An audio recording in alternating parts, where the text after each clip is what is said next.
بسم اللہ الرحمن الرحیم۔ شروع اللہ کے نام سے جو بڑا مہربان اور نہایت رحم کرنے والا ہے۔ زلیخا کے حضرت یوسف علیہ السلام کے عشق میں مبتلا ہونے کی خبر سارے شہر میں پھیل چکی تھی اور عورتوں کے درمیان گھر گھر یہ چرچا ہونے لگا کہ عزیز مصر کی بیوی زلیخا نے اپنے پروردہ ایک نوجوان سے فعل بد کی کوشش کی ہے اور وہ اس پر بری طرح سے عاشق و فریفتہ ہے۔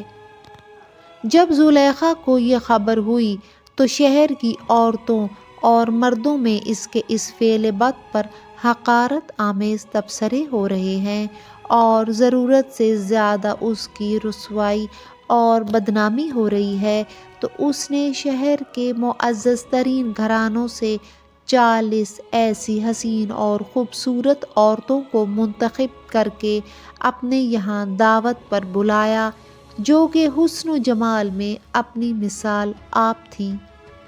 جب سب عورتیں جمع ہو گئیں تو زلیخا نے ہر عورت کے ہاتھ میں ایک ایک لیمو اور ایک ایک چھری دے دی اور کہا، میں یوسف کو بلاتی ہوں۔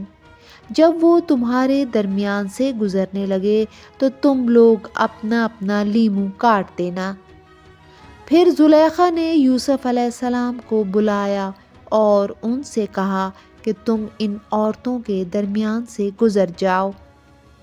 چنانچہ یوسف علیہ السلام جب ان کے درمیان سے گزرنے لگے تو سب عورتوں نے ان کے حسن و جمال کو دیکھا تو اتنی بے خود و مدہوش ہو گئیں کہ سبھی نے لیمو کے بجائے اپنے ہاتھوں کو کاٹ لیا اور کہنے لگیں، یہ انسان نہیں کوئی فرشتہ ہے۔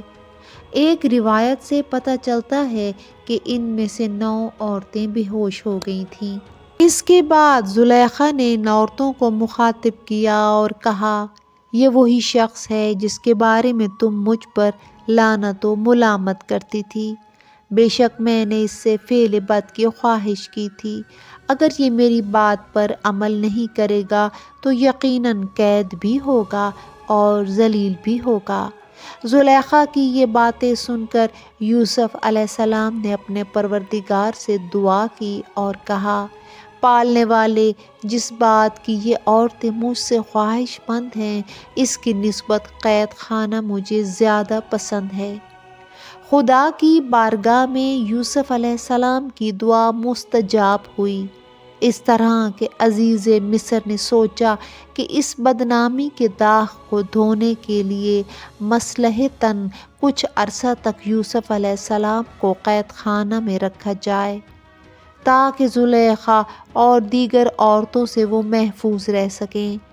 چنانچہ جناب یوسف علیہ السلام کو اس نے قید کر کے قید خانہ میں ڈال دیا۔ ویڈیوز پسند آنے پر لائک اور سبسکرائب کریں اور بیل آئیکن کے بٹن کو لازمی پریس کر لیں تاکہ آنے والی تمام ویڈیوز آپ کو وقت پر موصول ہو سکیں۔